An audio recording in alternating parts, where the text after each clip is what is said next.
Actualmente se centra en la medicina personalizada, la búsqueda de biomarcadores de evolución clínica en pacientes autoinmunes.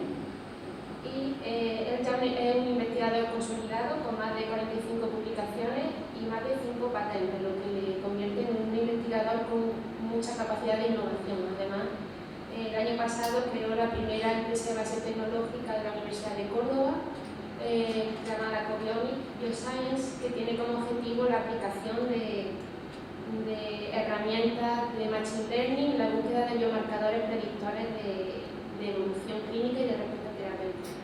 Él es muy docente, así que yo creo que la charla seguro que vamos a aprender mucho, y él va a hablar sobre predictores de respuesta a la terapia en pacientes con artritis reumatoide. Hola, buenos días a todos. Muchas gracias también por la presentación. Para mí la verdad que es un privilegio, ¿no?, compartir mesa y programa, ¿no?, con referentes como Joaquín, como Marta. Y bueno, yo voy a hablar de este tema, de predictores de respuesta a terapia en artritis reumatoide. Me gustaría comenzar un poco por poner en valor el reto tan complicado que es predecir algo, ¿no? Estamos de alguna forma jugando a tener esa bola mágica que nos diga qué va a ocurrir en el futuro, y si tenemos en cuenta que tenemos en la ecuación pacientes, ¿no?, personas, nos complica todo mucho más este reto, ¿no? Entonces, bueno, vamos a hacer, mi idea es pasar por un recorrido de lo que se ha conseguido hasta el momento, de los problemas que ha existido y de las alternativas futuras que podríamos tener, ¿no? En primer lugar, yo creo también que es muy importante el poner de manifiesto el por qué es importante predecir la respuesta a terapia en nuestros pacientes. Como sabéis, tenemos multitud de fármacos, ¿no?, y de opciones terapéuticas para estos pacientes, pero aún así existe todavía un alto porcentaje de pacientes que no responden a las terapias disponibles. De hecho, aproximadamente entre el 20 y el 40% de los pacientes con artritis reumatoide no responden a estas terapias. Y esto acarrea por graves problemas. Por un lado, la progresión de la enfermedad se acelera, ¿no?, puesto que el paciente no está recibiendo un tratamiento que, digamos, frene esa progresión de la enfermedad. Por otro lado, pues el paciente está expuesto a fármacos que pueden tener eventos adversos, ¿no?, y que es un fármaco que ese paciente a lo mejor no necesitaría porque no es efectivo. Y por otro lado también un gasto económico muy grande, ¿no? Los sistemas de salud están perdiendo millones de euros al año en fármacos que no están siendo efectivos para un grupo concreto de pacientes.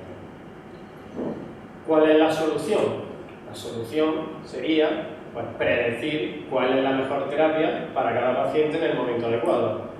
¿Qué ocurre? Que esto es muy bonito y contarlo así es fenomenal y el concepto es magnífico, pero poner esto en práctica es tremendamente complicado.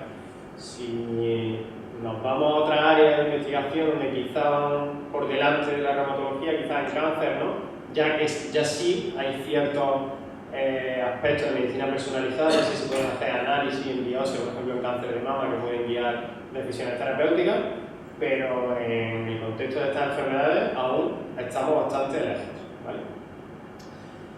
¿Por qué es tan complicado predecir la respuesta en estos pacientes? Pues yo considero que hay varias razones. Por un lado, tenemos multitud de opciones terapéuticas. No es lo mismo intentar predecir si un paciente va a responder a una u otra terapia. Imaginaros si tenemos un arsenal como este, ¿no? Es muy difícil el día de hoy decir, pues a este paciente le va a venir de las 13 opciones que tengo, esta es la mejor, ¿vale? Eso yo creo que es un problema que hace que esto sea muy difícil, ¿no? Por otro lado, la heterogeneidad que tienen los pacientes, ¿no?, tanto clínica como molecular. Sabemos que hay diferentes manifestaciones clínicas de la enfermedad y eso también, por detrás, también lleva unos mecanismos alterados a nivel molecular que son diferentes según los pacientes. De hecho, hay pacientes que, aun teniendo la misma clínica, pueden tener vías moleculares alteradas diferentes. O pacientes que tienen la misma vía molecular alterada y luego las manifestaciones clínicas son diferentes. Entonces todo esto complica el reto que tenemos de poder predecir si el paciente responde. Y luego también la definición de la respuesta que tenemos pues no es muy robusta, ¿no? Tenemos índices, ¿no?, por ejemplo el DAS, el CDAI y el SDAI, Y bueno, es lo que tenemos ahora mismo para manejarnos, pero estos índices, pues la verdad es que tienen también componentes subjetivos, ¿vale? Tenemos la valoración global del paciente o el número de articulaciones dolorosas. Entonces, claro, si ya lo que queremos predecir no está muy bien definido, pues imaginaros el problema que tenemos, ¿no? de intentar solventar este problema. Siguiendo un poquito con la respuesta, estos son uno de los criterios que más se utilizan en la mayoría de estudios, ¿no? Los criterios Euler, para saber si un paciente responde o no a la terapia. Y como veis, pues tiene en cuenta cuánto le cambia el índice de actividad de la enfermedad antes y después de la terapia, pero también tiene en cuenta cómo ha quedado el índice de actividad de la enfermedad después de la terapia. Y como vemos, pues hay diferentes rangos, diferentes puntos de corte, que si el DAS tiene que bajar más de 0,6 para considerarlo moderado, que si está en 1,2, entonces estamos aquí jugando con unos cutoffs, con unos cortes que es una línea muy fina, ¿no? En definir quién es un paciente al final que responde o que no responde, ¿no? Y como veis, la respuesta no es binaria, no es dicotómica de sí o no. No es blanco y negro, tenemos mucha escala de grises en medio de estos pacientes con respuesta moderada, que es muy difícil a veces de clasificar como buen respondedor o mal respondedor. De hecho, también la respuesta es dinámica. Un paciente puede responder a los 6 meses y luego, cuando miramos a los 12 meses, pues a lo mejor ya ha dejado de responder, ¿no? Entonces, todo esto hace que sea muy complicado el abordar este tema de poder predecir la respuesta. Llevamos décadas intentando predecir la respuesta. He buscado en PubMed cuál era el primer artículo que aparecía ya intentando predecir, en 1984. Y como veis, pues el número de publicaciones ha incrementado significativamente y es un reto y seguimos intentando predecir. ¿Qué herramientas tenemos? ¿O cuáles son las que hemos utilizado durante todo este tiempo? Los biomarcadores, ¿no? Y biomarcadores tenemos de dos tipos.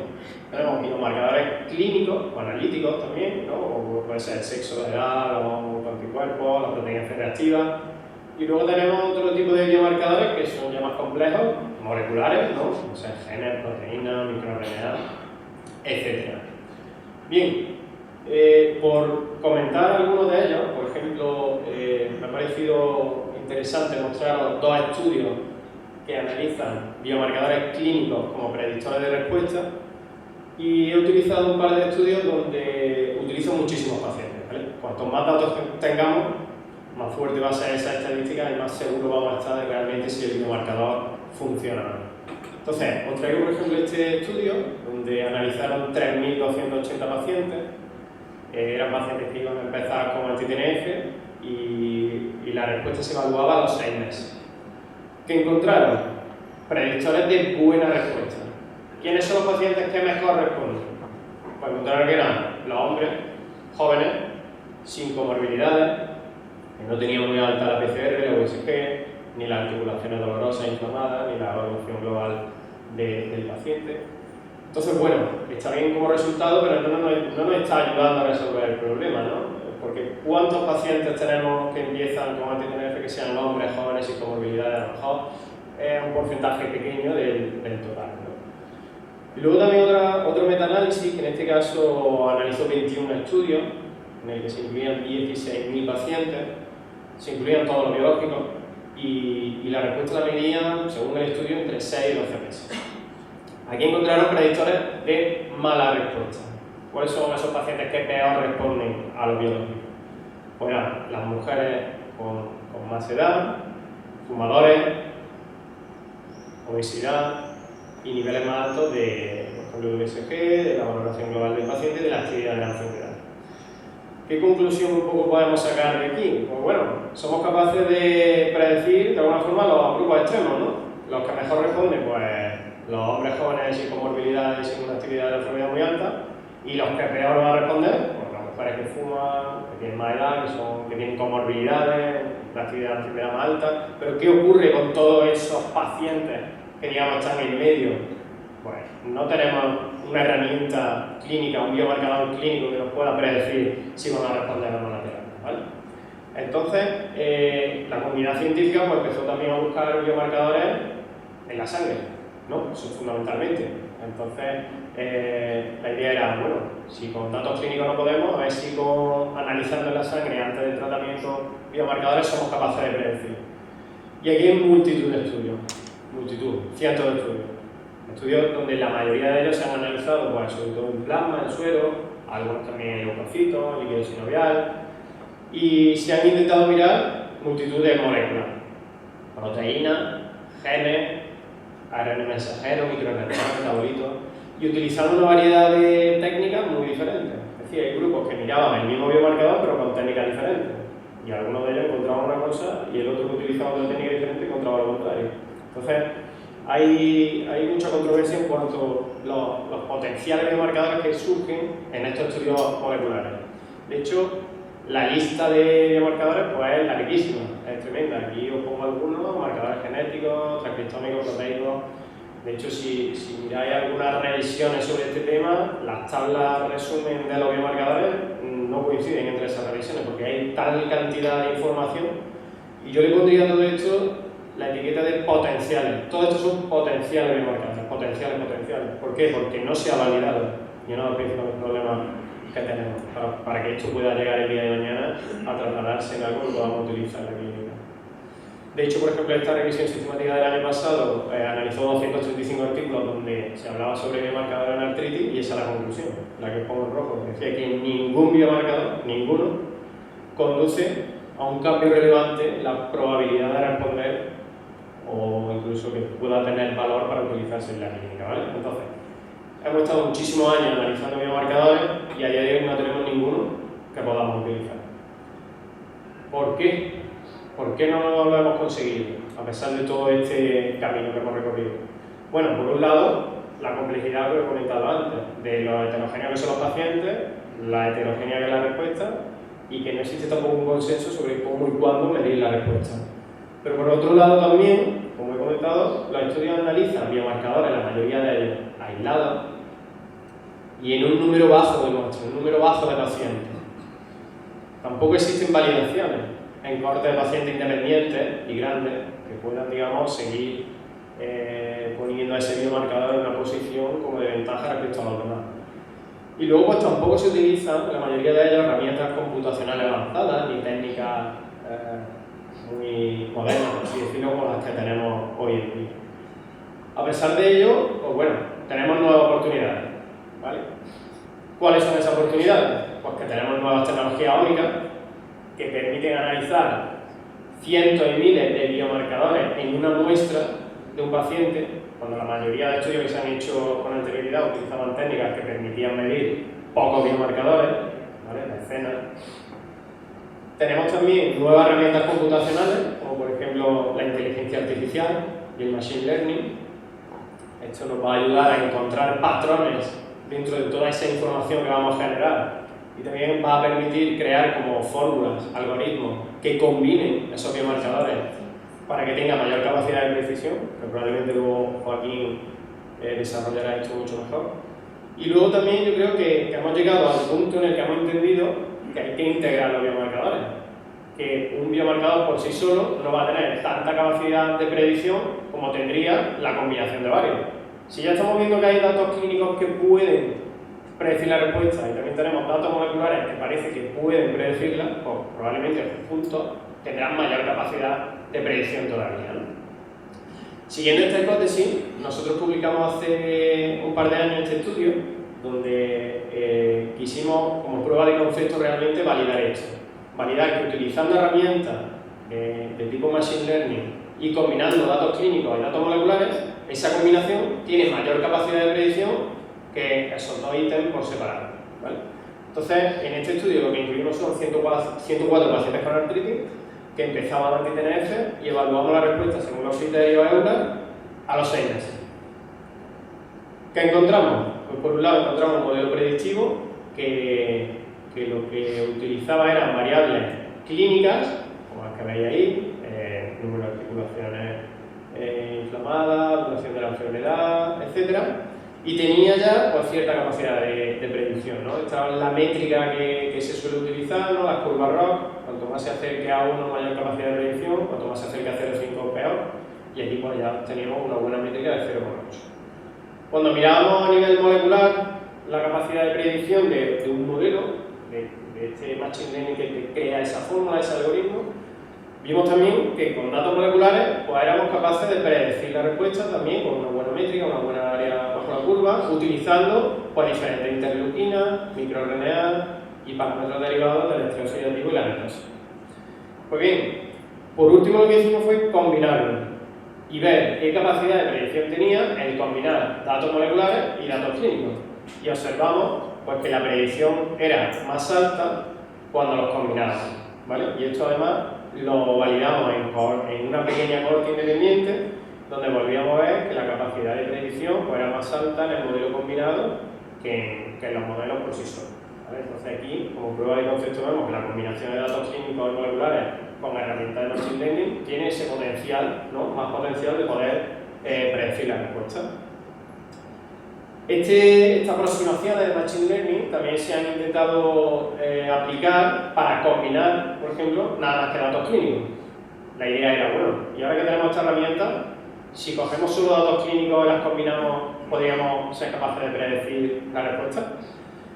Entonces, estos autores cogieron 1832 pacientes, una buena cohorte, pacientes que empezaban con anti-TNF y evaluaban la respuesta a 12 meses con criterios de regularidad. Y de todos estos pacientes tenían 3 datos: la edad, el sexo y la actividad de la enfermedad antes de la terapia. Y ahora lo que hicieron fue abrir una competición para que todos los bioinformáticos, digamos, del mundo se pusieran a trabajar con esos pacientes y esos datos a ver quién conseguía un algoritmo, una fórmula que mejor predijese la respuesta, ¿no? Entonces, bueno, el algoritmo ganador encontró que sí que había una combinación de estos 3 elementos que podía predecir la respuesta con un 80% de precisión y una área bajo la curva superior a 0,6. Estos son los distintos modelos de Machine Learning que utilizaron. Y bueno, como conclusión parece que sí, que esa combinación tiene cierta capacidad, lo que pasa es que tan solo estamos utilizando 3 datos. ¿Vale? Imaginaros si con 3 datos ya conseguimos esto, probablemente con más datos clínicos, pues mayor capacidad de predicción tendríamos. Y el Machine Learning no se ha utilizado solo, digamos, para datos clínicos, sino también para datos moleculares, para las multiamplias, ¿no? Que también luego nos hablará Marta sobre eso. Entonces, en este artículo, lo que hicieron fue, en 80 pacientes, que empezaban con 2 tipos de anti-TNF, con el adalimumab y el etanercept, y miraron la respuesta terapéutica a 6 meses con los criterios Euler, hicieron el metiloma y un análisis de RNA-seq, es decir, midieron la expresión génica y cómo estaba la metilación de los genes para ver si esas ómicas, utilizando herramientas de inteligencia artificial, podían predecir la respuesta. ¿Y qué vieron? Pues aquí os muestro un heatmap, que simplemente aquí tenemos en la parte de arriba todos los pacientes y aquí tendríamos todos los genes. En la parte azul tenemos pacientes respondedores y en rojo no respondedores. Este sería el heatmap para los pacientes que empezaban a dar adalimumab y esto es etanercept. Entonces lo que vieron es que había una serie de genes que sí parecía que eran capaces de distinguir entre, basalmente antes de la terapia, entre los que luego van a responder o no a la misma, y que esos genes eran diferentes según si la terapia, tan solo 21 genes eran comunes. Entonces la mayoría de los genes eran diferentes según si el paciente al final tomaba adalimumab o etanercept. ¿Qué nos quiere decir esto? Que en muchos de los estudios que se intenta predecir la respuesta con anti-TNF, no se indaga qué tipo de anti-TNF es el que está tomando el paciente. Y aquí tenemos una primera señal de que según el tipo de anti-TNF que está recibiendo el paciente, hay genes en concreto que van a predecir la respuesta a la misma, ¿vale? Este otro artículo también reciente de Anne Barton, otra investigadora que está dentro de, por ejemplo, del proyecto europeo del 3TR, que hizo una aproximación diferente. Hasta ahora todo lo que estamos viendo son, antes de que le pongan la terapia al paciente, vamos a mirar algo en la sangre para ver si podemos predecir. Pero ellos hicieron algo diferente. En 70 pacientes que empezaban anti-TNF, miraron la respuesta y en vez de hacer lo que os comento, hicieron lo siguiente. Dijeron, vale, vamos a darle la terapia al paciente y ahora en un tiempo corto vamos a ver los cambios que ocurren en el paciente respondedor y en el no respondedor. Y esos pequeños cambios que veamos a corto plazo son los que tal vez le pueden predecir la respuesta a más largo tiempo. ¿Vale? Entonces, ese es el concepto diferente. Todo lo que hemos visto antes, predecir antes de la respuesta, antes de la terapia. Y aquí es, vamos a darle la terapia, vamos a ver cómo cambia, y esos cambios son los que nos van a predecir la respuesta. Y encontraron que había una serie de genes que efectivamente, y sobre todo estaban relacionados con el sistema inmune, ¿vale? Pues esto es nuevas aproximaciones que se están haciendo y que tal vez pues, arrojen luz, y yo creo que lo que hay que intentar es hacer cosas diferentes. El intentar buscar biomarcadores con pocas muestras, sin utilizar esta herramienta, hemos estado 40 años haciéndolo y no hemos conseguido nada. Pues a lo mejor hay que hacer cosas diferentes. Y en este sentido, de hacer cosas diferentes, pues también el profesor Pitsalis está liderando una nueva línea que es intentar buscar biomarcadores en vez de en la sangre, en el tejido sinovial, ¿vale? Porque una idea puede ser, ¿vale? Si hemos mirado tanto en la sangre y no conseguimos al final predecir nada, a lo mejor la respuesta no está a nivel sistémico en la sangre, sino que está a nivel local. Entonces lo que hizo fue analizar biomarcadores en el tejido sinovial. Él lo que encontró en 90 pacientes era que, cogiendo biopsias sinoviales de todos ellos, fue capaz de estratificar a los pacientes según los cambios histológicos que veía en cada una de estas biopsias. Y encontró que había como 3 grupos de pacientes. Pacientes que en su sinovio, sobre todo, predominaba fibroblastos y no había infiltración de células inmunes. Otro tipo de patrón que lo que encontraba en la histología era que estaba caracterizado sobre todo por macrófagos, presencia de macrófagos, y otro donde había linfocitos y macrófagos. Entonces encontró como 3 subgrupos, y a esos subgrupos pues le hizo un análisis de expresión génica, además comparando cómo era la expresión génica en el sinovio y en la sangre. Lo que vio es que era muy diferente, lo que encontraba en sinovio y en sangre. Ya eso te puede dar la idea de que, bueno, tal vez en sangre no soy capaz de predecir nada, pero si me voy al sinovio que tiene patrones diferentes de expresión, a lo mejor eso sí me da la respuesta. Y de hecho eso fue más o menos lo que encontró, que había una correlación entre la expresión de diferentes genes en el sinovio y la respuesta. Y eso no lo encontró en la sangre, lo encontró en el sinovio. Siguió avanzando. Os voy a contar simplemente tres artículos de Pitsalis que, bueno, se han publicado en Cell, Lancet y Nature, para que veáis un poco la relevancia que tienen. En este estudio en Lancet lo que hizo fue crear un ensayo clínico y testar una hipótesis. La hipótesis X fue la siguiente. Dijo, vale, pacientes que no responden a anti-TNF, si yo le miro el sinovio y veo que en algunos de esos pacientes no tienen linfocitos, esos pacientes probablemente se beneficien más de tocilizumab que de rituximab, ¿vale? Porque en el sinovio no tienen las células, los linfocitos que podría, digamos, deplecionar rituximab. Entonces lo que hizo fue incluir 161 pacientes con artritis, donde se le hizo una biopsia sinovial y se caracterizó esa biopsia sinovial a nivel de histología, pero también a nivel de expresión génica, y se aleatorizó a recibir rituximab y tocilizumab, y el primary endpoint era el cambio de FEDAI mayor del 50%. ¿Qué encontró? Cuando utilizaba simplemente la histología para encontrar a esos pacientes que no tenían linfocitos en su sinovio, la respuesta a tocilizumab y rituximab era igual. Sin embargo, cuando utilizaba análisis de expresión génica para identificar a esos pacientes que no tenían firma asociada a linfocitos, ahí sí que encontró que los pacientes respondían mucho mejor a tocilizumab que a rituximab. Entonces, lo que aprendemos un poco de este estudio también como prueba de concepto es que análisis moleculares en tejido sinovial parece que sí que pueden guiar un poco la decisión clínica respecto a qué terapia puede beneficiarse o no. Y el siguiente paso que hizo fue, en este mismo ensayo clínico, crear modelos de Machine Learning combinando los datos del tejido sinovial con datos clínicos, con datos histológicos y crear algoritmos, crear fórmulas que puedan predecir. Entonces encontró pues, diferentes algoritmos para predecir la respuesta a rituximab, tocilizumab, incluso también pudo predecir a esos pacientes que son multirefractarios. Yo creo que esto es lo más cerca que estamos llegando y bueno, ahora dentro del contexto del proyecto europeo del 3TR pues se va a desarrollar un ensayo clínico que realmente se va a testar si analizando en el sinovio firmas de expresión génica somos capaces de guiar qué terapia es la mejor y a lo mejor así obtenemos mejor ratio de respuesta que la práctica clínica habitual, ¿vale? Entonces, yo creo que este punto es el que hemos llegado, que yo creo que tiene bastante potencial. Bien, pues hasta aquí lo que os quería comentar, estas serían las conclusiones. Como he comentado, se han identificado multitud de potenciales biomarcadores de respuesta, tanto clínicos como moleculares, que no han llegado a trasladarse a la práctica clínica. Las razones son diversas. Por un lado, esa heterogeneidad que tienen los pacientes y su respuesta terapéutica, las métricas de respuesta que tienen esos componentes subjetivos, estudios con bajo número de pacientes utilizando tecnologías y tipos de muestras muy dispares, y hay escasez de estudios de validación independiente. El avance de las nuevas tecnologías ómicas y su integración mediante herramientas de inteligencia artificial parece que puede contribuir a la identificación de biomarcadores predictivos de respuesta. La caracterización histológica y molecular de este tejido sinovial parece que constituye una fuente fundamental de información para predecir la respuesta terapéutica.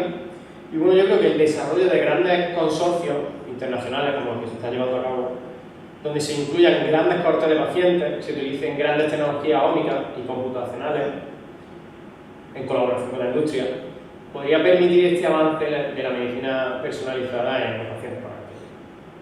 Y nada, muchísimas gracias.